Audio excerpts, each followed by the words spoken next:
ईविंग hang का मतलब वो जो टेप लगाई है, आज मैंने खुद वो वीडियो देखी। देखिए, अगर बीजेपी नहीं आएगी तो आप 4 तारीख के बाद देख लीजिए, जैसे पिछली बार पोस्ट पोल वायलेंस हुआ था, कितने हिंदुओं को मार दिया गया था। आज देख लीजिए, इसका कोई आंकड़ा नहीं निकलेगा कितने हिंदू वहाँ पे मरेंगे। मैंने पहली पार्टी देखी है कि जो दूसरी पार्टी को चुनाव मतलब प्रचार नहीं करने देती, दूसरे पार्टी के नेताओं को दौड़ा दौड़ा के मारती है। 2023 में मैंने राहुल गांधी की कार पे हमला देखा था। राहुल गांधी दोबारा डर के मारे गए नहीं। मेरा एक ही सीट पे नजर रहेगा, रत्ना देवनाथ वाला, जो रेप और मर्डर हुआ था लड़की का। उस सीट पे उनकी माता जीत रही है कि नहीं जीत रही है। ह्यूमैनिटी सच में लोगों के पास में है या नहीं है। क्या पश्चिम बंगाल में बीजेपी आ पाएगी? क्या वो टक्कर दे पा रही है? टक्कर नहीं दे रही, जीत रही है। और जब ममता को पता पड़ी ना कि बीजेपी जीतने वाली है, तब उसने ईविंग हैंग का मतलब वो जो टेप लगाई है, आज मैंने खुद वो वीडियो देखी, टेप लगा रखी है लगभग। और दूसरी चीज़, उसको हार का डर पहले से ही सताया हुआ है, साल भर 6 महीने से पहले से ही, क्योंकि उसे पता है कि बीजेपी पूरी तैयारी करती है, साल भर पहले से लग जाती है। क्या कारण है इस बार जो है बीजेपी वो टीएमसी को भारी टक्कर दे पा रही है और इतनी ज़्यादा मात्रा में, इतने ज़्यादा परसेंटेज पे वोटिंग हुई है, 90%? देखो, ऐसे ममता ने कोई खास काम तो करा नहीं। उसने सिर्फ बांग्लादेशियों को बसाया और उनको रोजगार दिया। और जो वहाँ के बंगाली थे, कभी दिल्ली, कभी इधर उधर यूपी और राज्यों में जा रहे हैं और वहाँ काम धंधा कर रहे हैं, तो वहाँ के लोग परेशान हैं। और रही समस्या कि ये जो कहती है ना कि हमने काम करा है, तो वो एक काम क्यों नहीं गिनवाते अपने मंच से क्या हमने ये करा है, खुल के बोले। और दूसरी चीज़, मैंने पहली पार्टी देखी है कि जो दूसरी पार्टी को चुनाव मतलब प्रचार नहीं करने देती, दूसरे पार्टी के नेताओं को दौड़ा दौड़ा के मारती है। चाहे 2023 में मैंने राहुल गांधी की खुद एक कार पे हमला देखा था। राहुल गांधी दोबारा डर के मारे गए नहीं। और 2023 के बाद कहाँ गया वो प्रचार करने? और वो अब जो चल रहे हैं उसमें भी नहीं गया वो, क्योंकि उसे पता हमला हो जाएगा। बीजेपी फिर भी वहाँ फाइट कर रही है। और वो भी अगर नॉर्मल तरीके से अगर कराते ना, तो बीजेपी वहाँ प्रचार भी नहीं कर पाती। और इतने सीआरपीएफ जवान वहाँ भेजे गए, उसके बाद भी जो टीएमसी के कार्यकर्ताओं द्वारा इतनी हमले हुए बीजेपी के कार्यकर्ताओं पर, और दूसरी ओर कांग्रेस के नेता को तो मार ही दिया। देखो, हर जगह सीआरपी नहीं पहुँच सकती ना। उन्हें पता है जहाँ उनका चल रहा है, वो क्या करते हैं, बीजेपी को जो वोट देगा वो उसको डराते धमकाते हैं। वो अब ये बात उन्होंने खुद कही है। और अभी आपने देखा होगा, 8 महीने पहले एक दलित बस्ती में आग लगा दी थी। उन्होंने खुद बताया कि हमारे मकान जला दिए थे, हमने बीजेपी को वोट दी थी। उनको पता लग गई तो उन्होंने हमारे मकान जला दिए। बड़ी मुश्किल से वो लोग बसे जाके अब कह रहे हैं हम बता नहीं सकते, बाकी हम किसको वोट दें, पर ये ज़रूर है हम वोट देंगे ज़रूर, चाहे किसी को भी दें। तो क्या एक बात बताइए, बीजेपी ने जय श्री राम को अपना चुनावी नारा बना लिया है, ऐसा विपक्ष का कहना है। जय श्री राम क्या मतलब बाहर से है क्या? हमारे धर्म का वो है, हमारे राम का है। हम चाहे जय श्री राम बोले, हम कुछ भी बोले। अब तृणमूल कांग्रेस क्या नाम है, ममता वानो, वो जब मस्जिद में जाकर नमाज पढ़ सकती हैं, तो हमारे नेता क्या वो जय श्री राम नहीं बोल सकते, या हमारे कार्यकर्ता नहीं बोल सकते? तो मेरा तो यही है कि वहाँ बीजेपी आ रही है, बहुमत से आ रही है, और लगभग फाइट थोड़ी होगी। देखो, मैं कह रहा हूँ ममता की 100 सीटों से नीचे ही आ रही हैं, ऊपर नहीं आ रही, क्योंकि ममता का वहाँ आना इस बार ख़त्म है। क्योंकि उसको डर लग रहा है, अगर गलती से बीजेपी आ गई तो मेरी पार्टी ख़त्म है। क्योंकि जो भाजपा काम करती है वो और कोई पार्टी कर नहीं पाती। सबसे ज़्यादा टीएमसी के गुंडे जो हैं वो उन्होंने पाल रखे हैं कि कभी भी चुनाव हो तो दूसरी पार्टी को मौका ना मिले। ये काम कौन सी पार्टी करती है क्या? और राज्य में चुनाव नहीं हुए? दिल्ली में भी चुनाव हुए, 3 बार केजरीवाल रहा था। और हर राज्य में चुनाव होते हैं, कोई अपने विपक्षी पार्टी को पिटवाता थोड़ी है। अगर आपने काम करा है तो आप काम के बेस पे जीतो।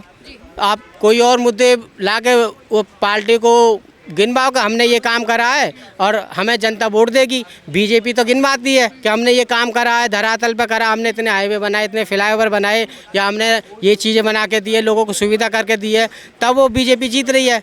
तो आप क्यों नहीं कर रही? तो ममता को डर लगा हुआ है।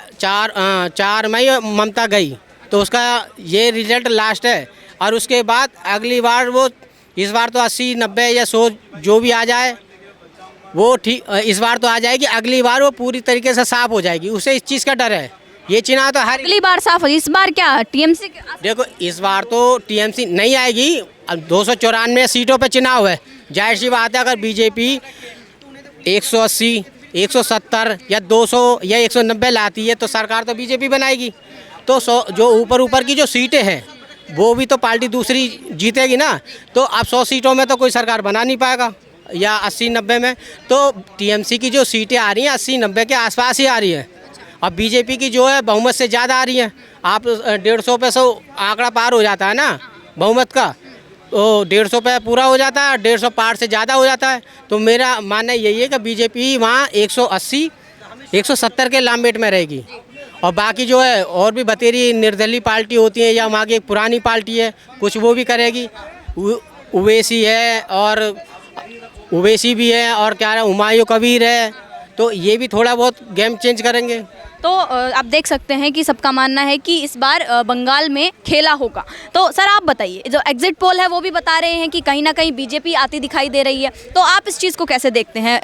देखिए, अगर बीजेपी नहीं आएगी तो आप 4 तारीख के बाद देख लीजिए, जैसे पिछली बार पोस्ट पोल वायलेंस हुआ था, कितने हिंदुओं को मार दिया गया था। आज देख लीजिए, इसका कोई आंकड़ा नहीं निकलेगा कितने हिंदू वहाँ पे मरेंगे। मैंने अगर बंगाल में अगर टीएमसी रिटेन कर जाती है तो मेरे को नहीं लगता कि टीएमसी रिटेन करेगी। 180 से 220 सीटें बीजेपी जीत रही है वहाँ पे, और अच्छे बहुमत से जीत रही है। और मेरा एक ही चीज़ है, मेरा एक ही सीट पे नज़र रहेगा, रत्ना देवनाथ वाला जो सीट है, जो आरजी कार मर्डर, ये जो रेप और मर्डर हुआ था लड़की का, उस सीट पे उनकी माता जीत रही है कि नहीं जीत रही है। ह्यूमैनिटी सच में लोगों के पास में है या नहीं है। उसे भी जो विपक्ष है वो बता रहा है कि पॉलिटिक्स बता रहा है, चुनावी स्टंट बता रहा है। अच्छा, जो आरजी कार का जो विक्टिम थी उसका रेप भी पॉलिटिक्स था। क्या बात कर रहे हैं लोग विपक्ष वाले। आज देख लीजिए टीएमसी का, मैं ये ममता बनर्जी जो सुप्रीमो है उन टीएमसी की, वो क्या कह रही है कि सीआरपीएफ गुंडा, आरपीएफ गुंडा, मैंने इनको गुंडा बता रही है, सीआरपीएफ को गुंडा वो बता रही है।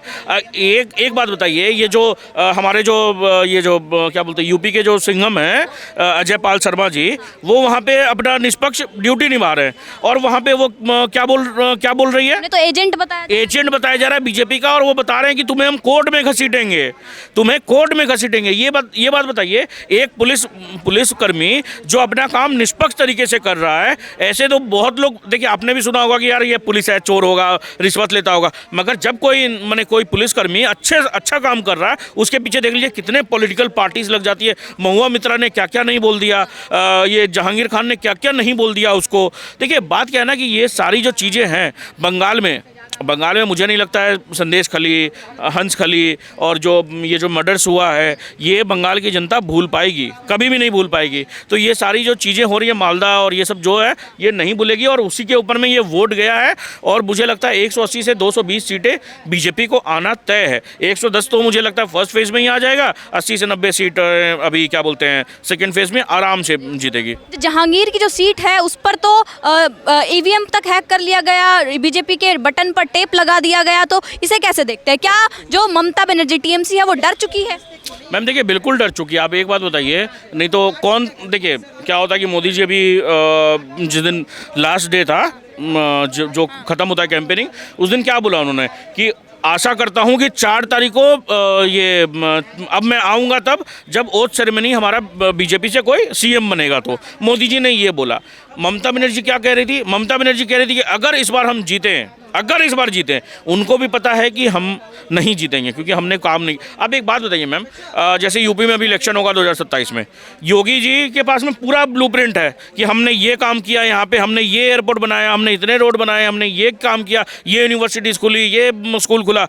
एक भी रैली से मुझे बता दीजिए ममता बनर्जी ने ये बोला होगा कि हमने ये डेवलपमेंट किया, हमने ये स्कूल बनवाया, हमने इतने यूनिवर्सिटीज़ बनवाए, हमने इतने लोगों को क्या बोलते हैं रोज़गार दिया।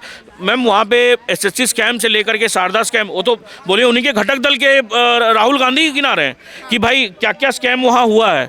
ये तो कोई और नहीं गिना रहा मैम, उन्हीं के घटक दल के राहुल गांधी गिना रहे हैं कि यहाँ पे कितने कितने स्कैम हुए। तो सोच लीजिए, अगर आपके ही घटक दल के लोग बता रहे हैं, आपके ही लाइन्स के लोग बता रहे हैं कि आप मैंने भ्रष्टाचारी हैं, तो भाई इसमें कोई दो राय नहीं है कि वहाँ पे भ्रष्टाचार हुआ है। कांग्रेस के नेता को तो वहाँ पर मार ही दिया गया जान।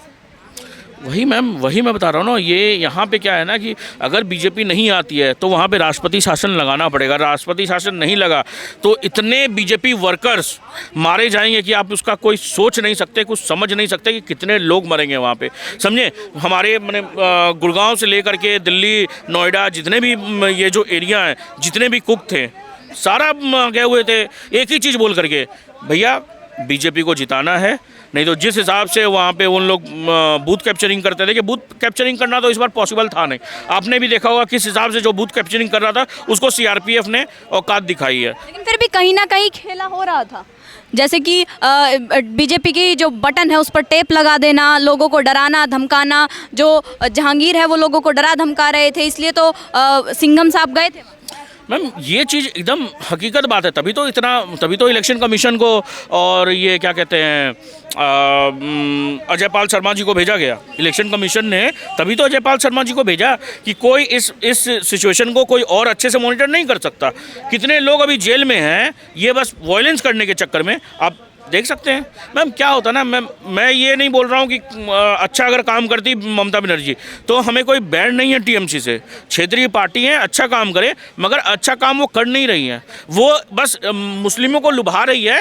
आप देख लीजिए दुर्गा पूजा जो वहाँ पे उत्साह से मनाया जाता है उसका परमिशन नहीं मिलता है। आप सरस्वती पूजा में या दुर्गा पूजा में आप डीजे नहीं निकाल सकते हैं। मुहर्रम है तो भाई मुहर्रम पहले निकलेगा उसका प्रोसेशन, उसके बाद में हिंदू कोई अपना वो त्यौहार मनाए। काली माँ को क्या बोलते हैं पुलिस, ये क्या बोलते हैं पुलिस वैन में बंद कर दिया। क्या बीजेपी ने जय श्री राम को अपना पॉलिटिकल नारा बना लिया है?